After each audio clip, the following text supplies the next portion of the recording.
Hey, what's going on, folks? This is Keith, and you're watching Barber's Auto Help.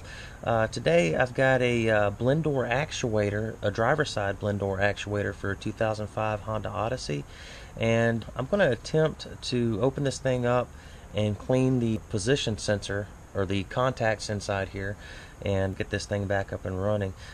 What's going on is my wife, she gets in the vehicle, she turns on the AC, turns the driver's side all the way down to cold, and it's still staying hot. So I believe that the motor can't see what position it's in, and that's causing it not to adjust and move. It's basically stuck in one place. Also, another symptom that I'm having is sometimes it sounds like there's a rat inside the dashboard. I hear that that's a pretty common problem too on these Honda Odysseys. So we're going to open this thing up, and I'm going to clean the contacts inside there, and I'm going to put it back in, and we'll see what we got. See if I fixed it. And oh, by the way, if you're not sure how to take this out and put it back in, I'm going to have a link in the description of this video to another video that shows how to take this out and put it back in. You're welcome to watch that too. Alright, so you'll see along the edges here, you got these little locking tangs that hold the two halves of the actuator housing together, and also there's two on the connector side here.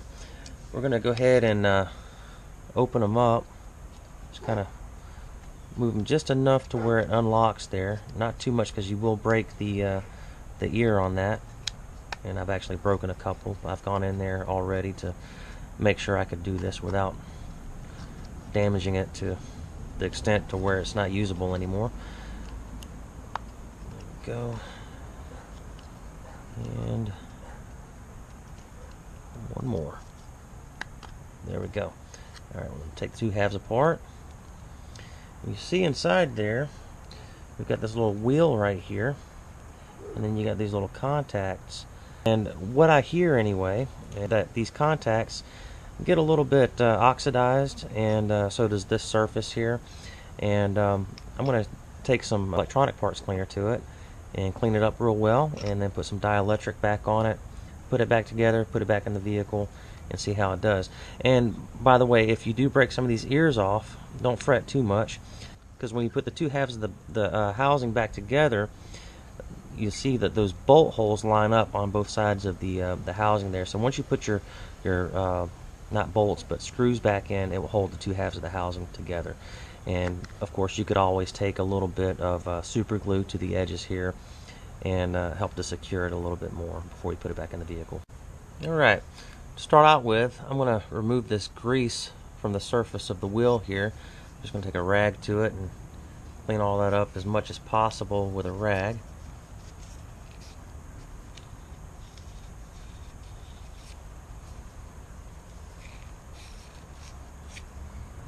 Same thing with these contacts here, and I'm not going to press down on these contacts, I'm just going to lightly brush them, okay? Let's get as much grease as possible off of them. I'm going to take my electronics parts cleaner and spray the surface there of those contacts, and use electronics parts cleaner, fast drying, something that doesn't leave any residue. So you don't want anything to booger it up. And try not to get the grease and stuff off of the gears inside there. You need that grease to lubricate your gears. Just concern yourself with those contacts there.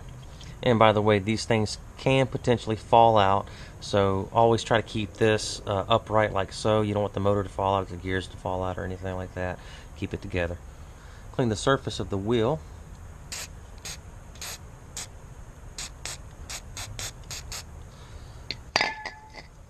After that little first squirt there, I'm going to wipe it with a rag. Spray it down one more time.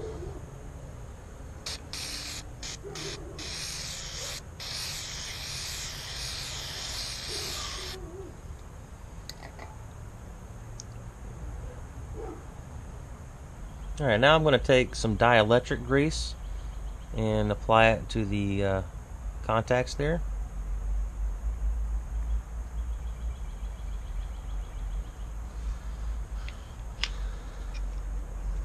And I'm also going to place it on this wheel here.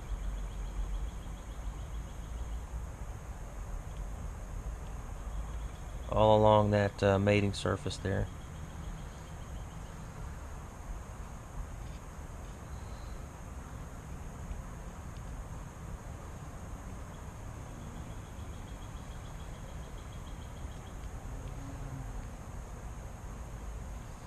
There we go.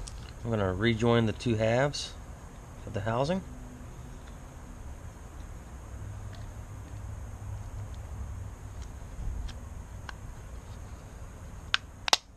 Snap it into place. And we're ready to go ahead and put it back up in there and see how she does. Alrighty, so far so good. I got it on cold right now. Let's go on up to hot.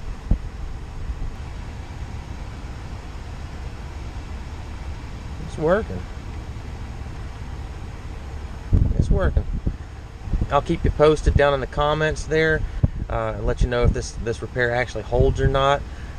It has been intermittent in the past, so chances are that this could be an intermittent situation where it's actually working correctly. So I'll keep you posted in the comments. Just check down there every now and then, and maybe once a month or so I'll let you know if it's still holding. Guys, thank you for watching. As always, please read the entire description of this video before you attempt this. And do note that this is not an official repair. I just happen to be in a situation where I didn't want to spend 150 bucks to repair this. Usually what I would do, if somebody were to bring this to me in a shop, I would put a blend door actuator in and not even blink an eye. Also, as you saw, whenever I removed the two halves of the housing from each other, some of those ears broke. Now, if you're going to be doing this, you got a problem with your blend door actuator already. So if you break it and you can't get it back together to where it will work, well, you needed to buy one anyway. So just keep that in mind whenever you do this. You know, just realize you could break it to where you couldn't put it back together and have it operate correctly on you. So you may not save 150 bucks doing it this way. You may have to buy it anyway. Thanks a lot, guys. Please like and subscribe. Thank you.